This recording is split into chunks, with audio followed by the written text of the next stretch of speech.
For the majority of people, what they love exists only in the imagination. Hi, I'm Michael Everts, and this is my channel, Fit to be Read. Today I am reviewing Cixin Liu's The Dark Forest. This is the sequel to the very popular Hugo Award-winning The Three-Body Problem. I've reviewed that as well. Today we're focusing on the sequel. I'm going to do 5 likes and 5 dislikes. I'm not going to count this as one of the 5, but I like that this is going to be in my top 5 all-time science fiction reads. It's that good. I loved this story. Very hard to put down. Sad to see it end. But there's one more book to go, so I'm very excited for that. That is Death's End. It's right over here. Excited for that one. Alright, we're going to jump right in. Like number 1, Dashi, when he is teaching Liu Ji the art of the interrogation. It's not a really large part of the story, but when it happens, it's exciting, but also in hindsight at the end of the story, it's exciting in terms of the start of their relationship, and it's a really good foundation to look back on. For those of you who read the story and like that part of it too, I think you know what I mean. But to go a little deeper into it, we've all watched crime shows, and there's a good cop and a bad cop, so none of us are really being educated about that idea in here, but it does go into a lot of detail, and for somebody like me who loves to watch Law and Order and procedural crime dramas, it was cool to read that and to see that be like kind of the beginning of the bromance between these two. Like number 2, this is what I started the video with. This is on page 92. And this paragraph, I'm just going to read it again. For the majority of people, what they love exists only in the imagination.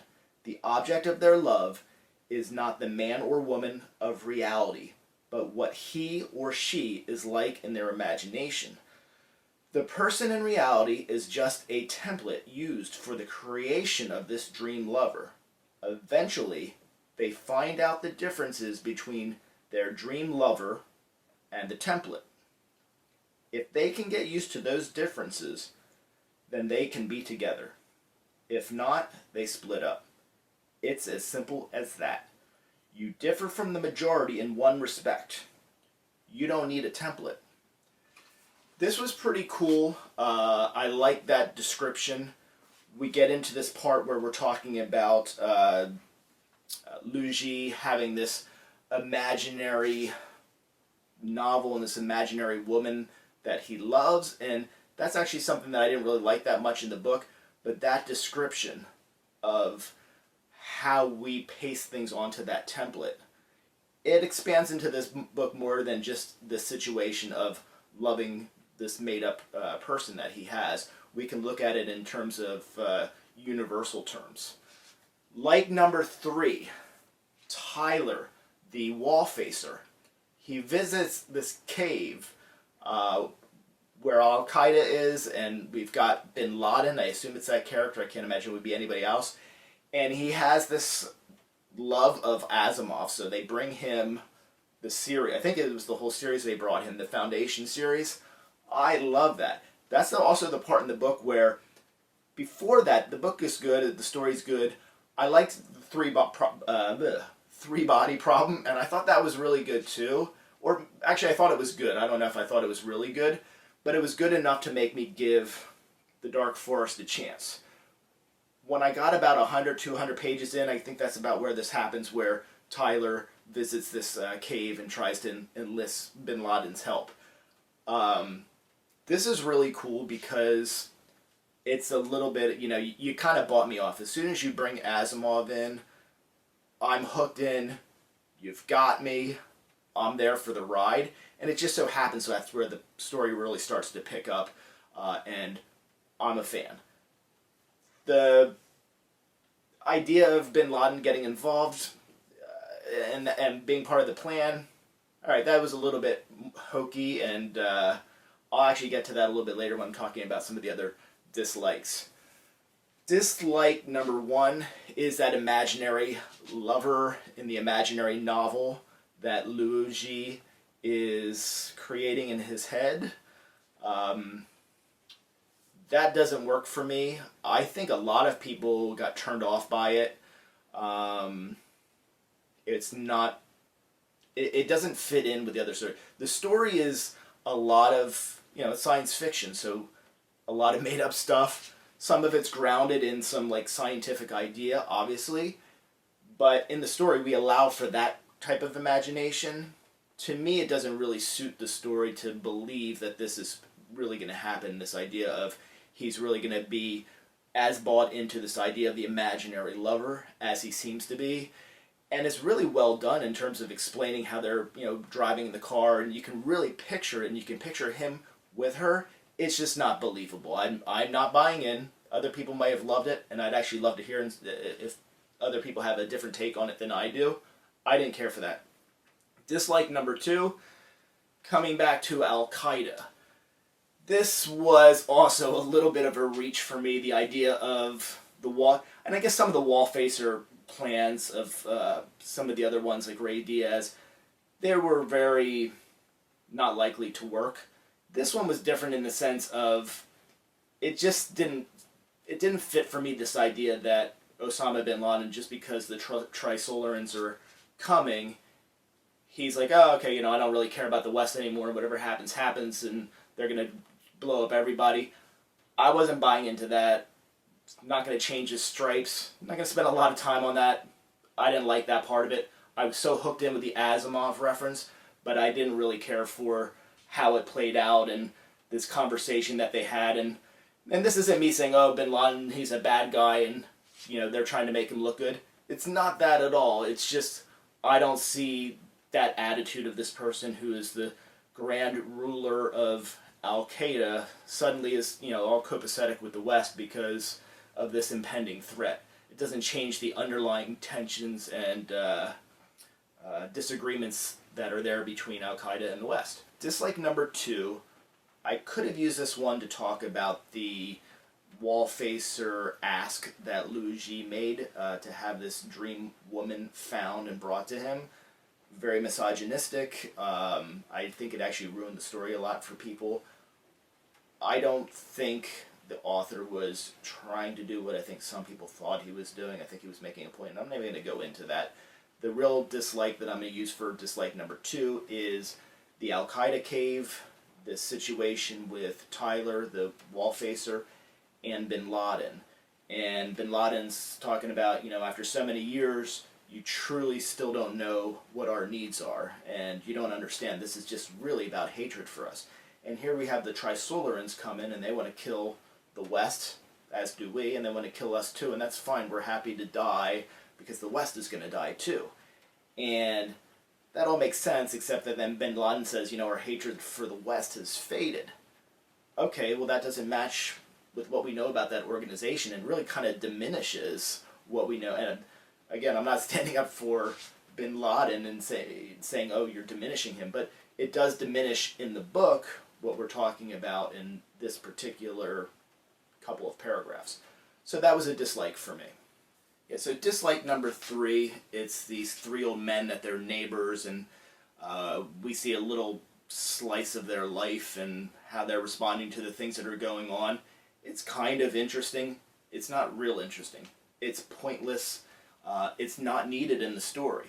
I understand the idea of it's like, just showing us a little bit more texture to what's going on in the world, and that's just a device to do that. I think it's done well throughout the book in other ways. I don't think we needed those characters. Like number 4 is part 2, The Spell. I'm now on the edge of my seat reading this book and can't put it down. Really at the end of part 2, The Spell. This is where Luigi is going into hibernation, and he just cast his spell out into the cosmos. It's coming down with the bed flu. Things are picking up. You get to the end of the chapter, you think, I might have to stop reading at this point, or before you get to the end of that chapter, you're thinking, okay, at the end of this chapter coming up, I'm going to put this down. And then all of a sudden, like in the last 2 pages, we have him going into hibernation. We have this spell going out into the cosmos. Everybody's all like, oh, I guess this wall facer really does have an idea, and he's some sort of sorcerer or something like that. He's got the bed flu. maybe he's going to be killed. Are they killing this guy off this early in the story? Got to keep going. And then from there, I just can't put the book down. I probably finished the rest of that book. I think that was around page 200 or maybe 250 or something like that. And then we get to the end of the book probably a few days later. I could not put it down. That was so, so good. Dislike number 4. The politics in the book.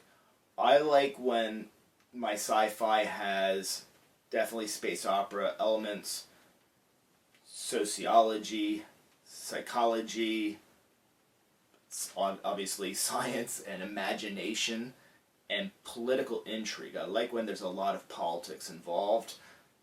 This book does it better than another one of my top 5 or 6 books, Hyperion.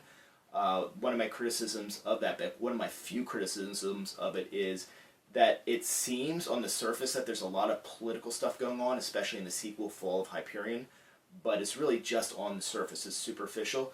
I feel that way with this book a little bit. Again, kind of more early in the first half of the book, we have politics in there. Obviously, the UN, there's the Wall Facer project, but it does seem very superficial. Nothing goes very deep. We have the idea of the Wall Facers, but we don't dig real deep into it. That was not great for me. I think as we get further into the book, it does become a lot more interesting.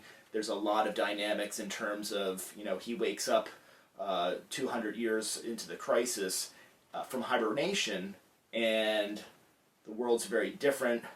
People don't even know who the Wall Facers are. And that makes sense. It's 200 years of history.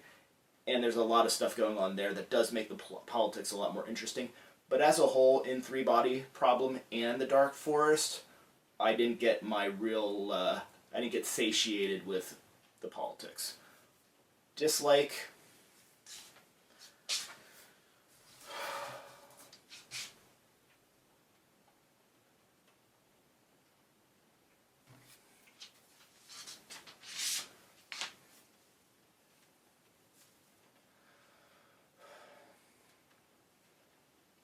Now, dislike number 5, this Death Cradle watch. This was a big one for me because it really pulled me out of the believability with all the science and the sophons and the quantum dimensions, quantum physics, all of that. We're assuming throughout all this book, anything that anybody says to anybody is going to be picked up by these sophons because they see and they hear everything. If you type something into the computer and you want to send a secret message, let's say you're a wall facer and you want to do that, they're going to know what it is because it's in there and it's going to get transmitted back to Trisolaris. So, we have this part at the end where Luo Ji has his Death Cradle watch and is talking about how it's connected to the bombs that he's going to set off, and then that's going to bring that other civilization in, which could just destroy everything and everybody, right? The Trisolarans are worried that he is going to, or at least the one that he's communicating with, is worried that he's going to possibly die, or his heart rate is going to become erratic because of the fact that he's not in good health in this graveyard. And Luo Ji is the one that has to explain to them that, oh no, it's okay, it's kind of tied to my life, as long as I don't die, it's going to be fine. Now, if these sophons are so capable of seeing and hearing and knowing everything, and so technologically advanced, I would think the first thing they're going to do, especially because there was a bluff earlier in the story with one of these watches with a different wall facer, they're going to get in there and check it out and find out that's how that thing works. The technology is not so sophisticated for them, so that part is a little bit of a miss.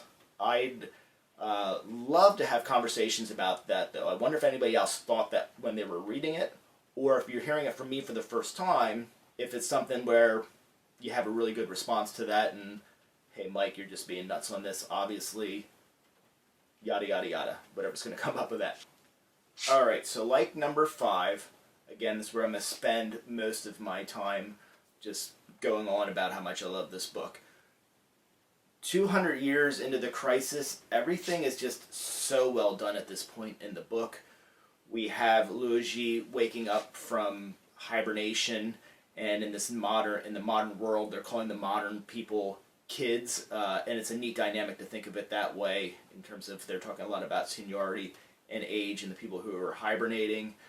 We've got the underground tree city, the surface world. The visuals on that are really great in terms of how they're described and giving us the ability to imagine them and to really just immerse ourselves and believe in this world. There's that Ringer Fitzroy lens, which is a really clever and interesting scientific sci-fi thing that they put in there. You know, we expect, I think, at this point in the story, we're just plot and story, and it is really strong at this point. And again, you can't put the book down. It's that good. But we're still getting all this like new ideas and new tech and new terms and all that stuff being thrown at us, which usually in sci-fi, we say that in the beginning of the story and then we get into the story. This story never stops with it. It keeps going and going and going. You know, the idea of the space fleets being their own kind of independent nations, really interesting. And that's where I think the politics part gets a little bit more interesting as well. The fact that you have the surface, you have the people underground, you have the space fleets. You can think, you know, it's not talked about too much in terms of the dynamic of power between them, but you certainly can sit and think about that after you've finished the book. This is a book that you will go back and you will think about a lot, and that's probably one of the things for me that'll probably come up. The Starship Earth battle, too. I'm going to throw this in as a bonus like. When a book's going to be in my top 4, top 5, I think you get to have a bonus like. So I'm going to talk about that Starship Earth battle. This is, again, where the perfection in the writing just is profound. This was easily, you know, a situation where you can prove your point and you can make your statement about the dark forest with these ships turning on each other. And the only two characters that we really knew in that battle were Zhang Beihai and Dongfang Yangzhu. It would have been really easy for them to be the successors in that, and you know, we're going to have that warm feel-good that the people we knew or the people we root for, they were going to win. But again, it's just another piece that's given to us. It's like, oh, they were blown up because we thought they were going to make this hard choice, and we thought that the real grit of that part of the story, beyond, you know, the larger part, which is this idea of what happens in the dark forest and the amount of potential distrust when communication is made or there's not communication or you can't risk communication. We thought that this was going to maybe be something where we were going to get to see them have to make a cold, calculated decision to blow up the other ships. And we even start down that path, and then boom, surprise. There's a lot of really good reveals like that, a lot of like kind of head fakes. Obviously, there's the big one at the end with Lu Ji where we just think he's going to off himself, and then we get this death cradle watch and the ending. I didn't like, I'm not going to put it as a dislike because it's not really fair. It's at the end of the book. There's like the last 2 pages after all the exciting things happen, and he's talking a little bit about love and things like that, and again, not poo-pooing love, but it just was like, the book was so great at the end, it was just like a little bit of like putting the brakes on, and there wasn't just a lot of value in those last 2 pages for me. There's so little I can say about this book that I didn't like. I love this book. I recommend it highly. It is absolutely, positively fit to be read. Please like this video. Please subscribe to my channel. I'm going to make more videos. I'm going to keep reading sci-fi. I'm going to keep reviewing sci-fi. Look at my other videos where I've reviewed other books. Let me know what you think in the comments. I love the idea of a YouTube channel with somebody doing reviews being active in the comments section, so I really look forward to that and having conversations with folks, especially books about books that I love as much as I loved this book.